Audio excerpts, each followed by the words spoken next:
Former President Donald Trump is back in the courtroom this morning as his criminal trial nears its end. Both the prosecution and defense are delivering their closing arguments today. Trump is accused of falsifying records to cover up a so-called hush money payment in 2016. Of course, he says he's innocent. So for more analysis, I want to bring in CBS News legal analyst Rikki Klieman. All right, Rikki, closing arguments. What is the general purpose of the closing arguments? What are the goals of the prosecution and defense?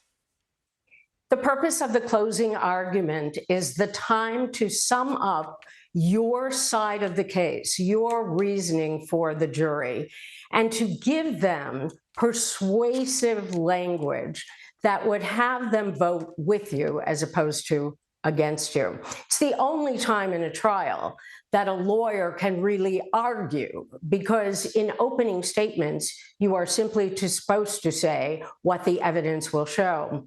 I remember the wind being taken out of my sails, Anne-Marie. I was at a federal trial in Georgia, and the great jurist, Tony Alamo, said to the jury before closing arguments, "Ladies and gentlemen of the jury, this is the time for closing arguments.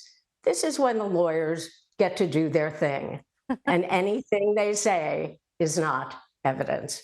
And you got a little deflated from that instruction, but it is the truth. You have to be authentic. The jury has to trust you as an advocate.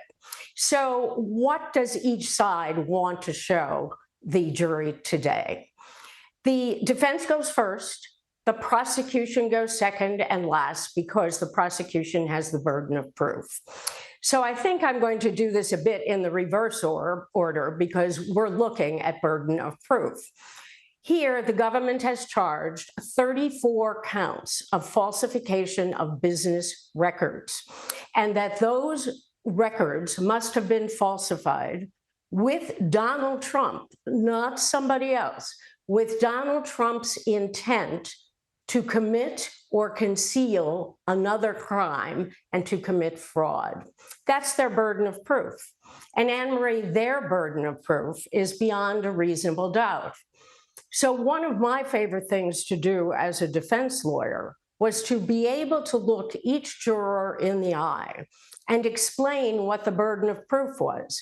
So as a defense lawyer, what you want to remind the jury is that they might think he's guilty, they could guess he's guilty, they could suspect he's guilty, they could think most probably he is guilty, and that still is a verdict of not guilty, because what the verdict is either guilty or not proven guilty.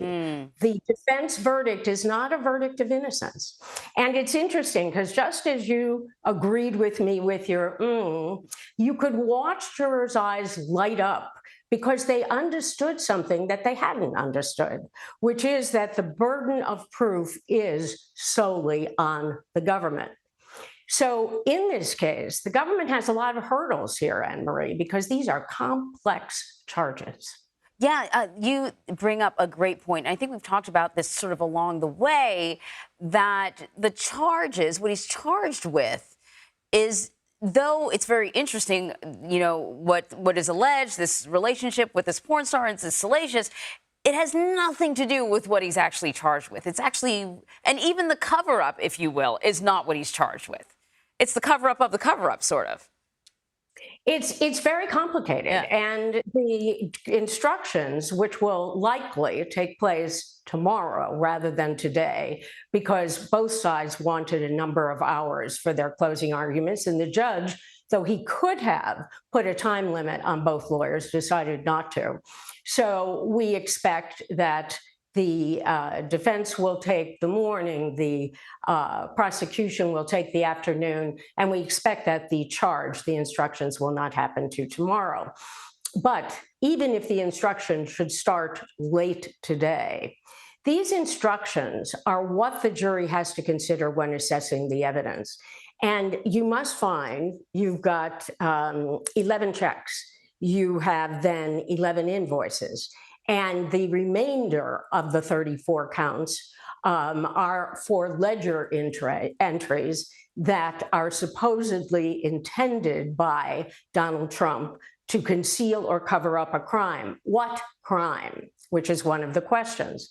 Is it simply the state misdemeanor of one person agreeing with one or more people to affect the state election by unlawful means? Well, what are those unlawful means? Is it a federal campaign violation? Is it a state election violation? Is it a state tax fraud? All of those things are before the jury, and the government does not have to prove those other crimes, Anne-Marie. The government has to prove that Donald Trump intended to commit or conceal those other crimes, even if they don't prove up the other crimes. So that's very helpful for the government. This is bound to be fascinating. I'm so happy that we have you, Rikki Klieman, with us to guide us through it. Thank you very much.